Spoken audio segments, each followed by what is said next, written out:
Yo, hey guys, Ken Perryman here, and I am back again with another product, and it is this guy right here. Let me show it to you. It's down here. It is the DockTech. It is a USB 3.0 to SATA external hard drive docking station.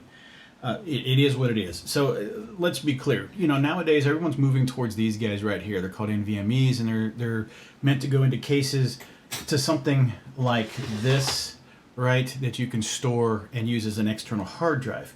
But there are also those cases in which you need to take some data off of, or maybe you still want to use some of your older drives. And what do I mean? I mean these guys. These guys right here. Yes, the old spinning SATA hard drives. Now, sometimes you either need to get data off of these, or because these are such good drives still, that you could still use these to back up or load data and keep it on there. Maybe something you don't access or you don't need speed to access. Maybe small files, pictures, something to that effect. So I actually have two of them here. We're going to go ahead and, actually technically I have three of them. I also have our larger 3.5 inch. These are 2.5 inch drives here, but I also do have the 3.5. So, but right now I'm just going to test these guys. But let's go ahead and get into this box. Before I do though, I just want to show you something real quick. And it's this guy right here, #sponsored. It just means that the company has sent me this product so I can show you guys all about it. And that's what I want to do. I want to show you all about it. So you have the capability of doing the 2.5 or the 3.5, 5 gigabits per second max. It just is what it is. You're not going to get that out of most of these spinning hard drives anyway. You're not going to get that theoretical max speed from them. They're just not that fast. Again, like I said, that's the intent of this device. So it's just to move data, and it's not going to be fast. It's just going to, well, it's going to be fast. It's just not going to be as fast as what you're used to nowadays. Alright, inside the box you'll have a multitude of stuff. Oh, nice. I didn't even see that till just now. Let's go ahead and close this up here, and we will jump right into first the dock station itself. And unfortunately this little foot popped out, but it's just as easy to pop right back in. There we go. And then of course you could put the larger drive in here, or just the smaller drive as we have it here. Quite nice layout. I do like it. It looks pretty nice. You can tell it's made of plastic. It is nothing crazy about it.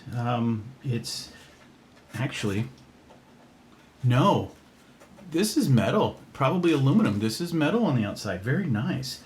This is plastic, of course, and so is this, but the frame is metal.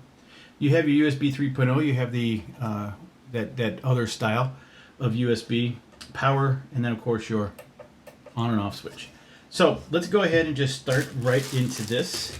There is your cable that you'll pass from your device, your computer, whatever, into this here. And it is your blue with the USB, which will be 3.0, which means it'll move pretty quick. And then of course you have this connection here, which will go into that device. That was a very good twist tie. I'm going to go ahead and connect this. There we go. Gotta learn how to get it on there right, guys. Your power supply. There you go. You can see your light is on. Now I'm going to turn it off because you don't want to plug in a hard drive into something that is live. Yes. So it will be this way. You can see the connection down there. It goes into these guys right here. This will help guide you into it, and then boom, let's turn on the power. It just started spinning. And did it find it? Well, let me show you this. It's flickering. Oh, it found it. I mean, was I surprised? No. Of course it found it. I love it. All right. So now I've opened up the file. And this is, I think I've kept videos on here, so I'm going to see what it looks like. I think I actually removed all the videos off of it. So I'm going to move a file onto it, see what happens. There it is. It is on there. Okay. So very quickly, I'm just showing you, yeah, now it's stopped functioning and working. What I mean is reading or writing. Just like you remember the old school, when your hard drive's working, it'll start to flash. So I'm going to, yep, so I just moved my mouse over in front of it. double click on the file that's in the drive, and voila, there it is. Pretty quick and doing as it's supposed to. So great thing about this is depending on the size of these drives, this is a 750 gig hard drive in here. I think I got a couple 1 terabytes, and I'm going to eject this, and it is fully ejected. The light turned off, so I can pull this out. Now it is powered on and spinning. I don't see the light activating. We'll see if it recognizes it. It didn't find it. I told you, I think I have one of these drives is not quite working as it should. Oh, I know what happened. Because I ejected it, it actually didn't recognize it. Okay, all right, so it's good. There it is. Yep, it found it. Because I ejected it, it didn't identify when I pulled the drive out and put another one in. It didn't care. Oh, and there's a file already on there. Actually, there's nothing on there, but that's fine. But I still need to eject the drive, and it turned it off. Power it off. Pull it out. Plug in your next drive. And guys, this is how easy this is. Before, I want to show you what before was all about. Let me see if I have it in here still. I don't. Yes, I do. Before, I used to have to take something like this, pop it out, put the drive in, swap out the drive, put it back in, and off you go.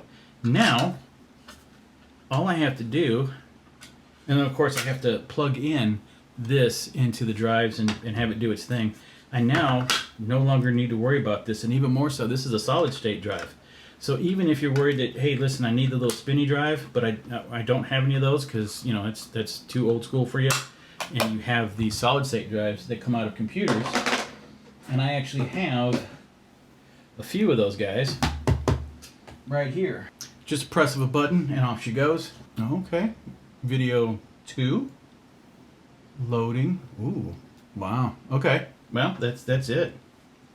So other than having an enclosure to actually label these, so let's go ahead and eject this. I'm going to also show you how easy it is to run a solid state drive in here, because I actually have a couple really old school SanDisk here. Eject this, turn off the power. No. Pop that in, turn on the power, and very quickly it found it, yes. And there's nothing on this drive. Cool. Now we're going to go ahead and do a live swap. Is it going to tell me that I shouldn't have done that? Probably. And then of course Samsung, it didn't like that. Okay. So after turning the power off, the file disappeared. So let's go ahead and turn it back on. And there it is. And there appears to be nothing on this drive as well. So let me run a copy of this file. Yeah, really quick. Open it up. Boom. Yeah, it opens up a whole lot quicker. Yeah, these SSDs, again, quite a bit faster. These are the ones that could run 5 gigabits per second. These guys cannot.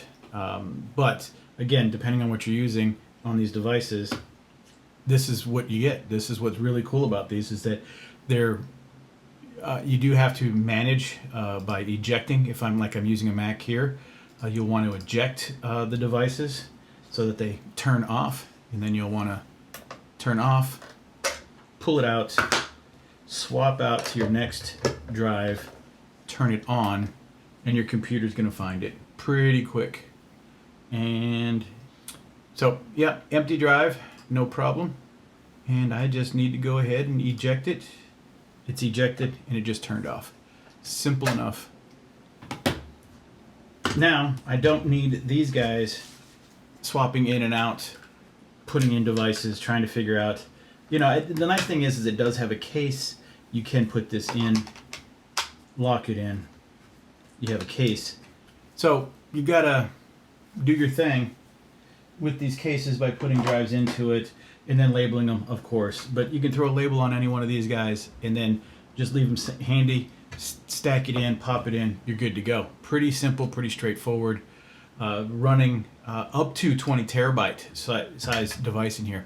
And the funny thing is I actually do have a 20 terabyte 3.5 inch drive that I'm probably going to use and connect to my computer and use for backup purposes, for storing everything that's on my computer. So, all right, so here we are. I wanted to show you one quick thing in here. I'm going to show it pop up. So we're going to go ahead and turn on the button back here. You're going to hear it and see this turn on. We should see, because I'm using this as a backup, there it is. My backup popped up. And you can see here in my backups that my drive is right there. And this thing is, let's see, get info. It's calculating the size. So this is 1 terabyte. So I'm letting it calculate the size while it runs. There you go. It is 1 terabyte. It is, because I was asking it to look up the size of my most recent backup. But right now, I only have about 78 gigs remaining because most of my computer is backed up onto this drive right now. So let me do something over here. Let me see if I can grab a file. Let me grab a file that's been done. And yeah, let's go ahead and do that. See what happens. I think it won't let me do it because it's a backup drive. Oh, okay, it's doing it. I had to put in a password because it is a backup drive.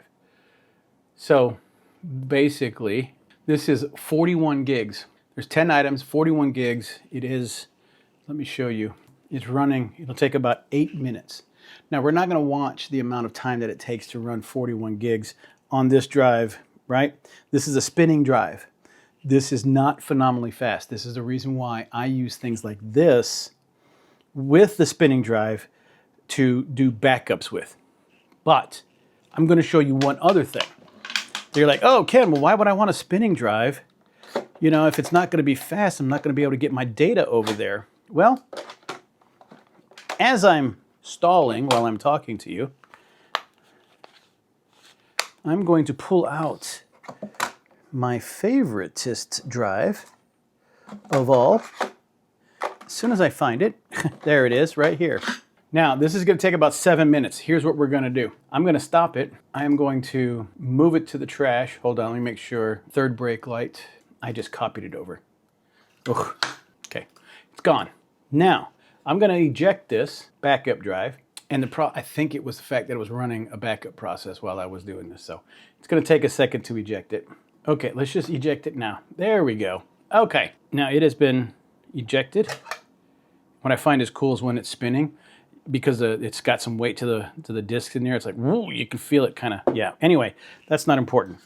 What we're going to do is find out where those grooves are. And check it out, the grooves will line you in. Oh, how about I try and do this the right way, Ken? There we go. Now when I've rejected it, or ejected it, I have to turn it back on. And Ken's SSD 2, we're gonna bring it over here. All right, so now we've stuck in the Samsung. We already know the size of that third brake light file. I'm gonna bring it over there and drop it off. I'm gonna wait for that thing to come up. It said it's 41, come on, it's bigger than that. Yeah, I did say it was 41 gigs, right? So now it's already set about 4 minutes, about 3 minutes. It's already got 3 gigs in, right? Because this is a SSD. This is the next best above this right here. And even better above that would be a NVMe type drive, but we're not talking about that. We're talking about this guy using as a dock tech, so you can move files to your computer and off your computer. Look at that. I'm already down to about 2 minutes, where the other guy was probably still going to be sitting around 5 minutes remaining, right? Since I turned it off. I'm under a minute. I'm already at 28 gigs. And I'm telling you, I'm probably just moving as fast as this thing will go. And again, I'm restricted from the speed of the software or the hardware, the wire, which is also part of the hardware. I think this is a USB-A, so I'm going to be limited to the amount that I can move. And it might be 400 and something gigs or megs. A little bit slow, but these guys are actually, I think they're about 1,000, so they might be 1 gig a minute or so. But look at that. 41 gigs, and it got it in there in about 3 or 4 minutes. So yeah, it's pretty darn fast, and it's done. And I can go ahead and eject it. Let's bring the black magic over here. Let's fix the drive. We'll do 1 gig. We'll select the target drive, which is going to be this guy right here. Open, and let's start the test. Okay. About 1,000. Oh, it dropped. That was weird. Okay, 3, 4. So, yeah, peaked to 8, and went for a sec and then dropped off. That was interesting. So 3s to 4, maybe 6, 7, 8. Okay, it held 6 this time. And I'm watching it just rewrite. It's 134 megabytes, and then, yeah. So bouncing in and out of the speed, this is relatively fast for these types of drives. So this is the great thing about this. It's plug and play. Most computers will just pick it up and run with it. You can grab a myriad of different types of hard drives and toss it in there. Spinny type, as I like to jokingly call, or the SSD variant of it. Plug them in there, get your data, use it for backup. I'm going to be using this as a backup drive and just plugging right in and doing what it does. Nice thing about these two is a lot of times they do get a little bit warm. Putting them in a container or a case or some type of enclosure just traps heat. These guys, you plug it in, the heat will just dissipate right off the device. Help keeping it a little bit more healthy, right? So guys, I hope this was helpful for you. I do appreciate your time, and I'm out.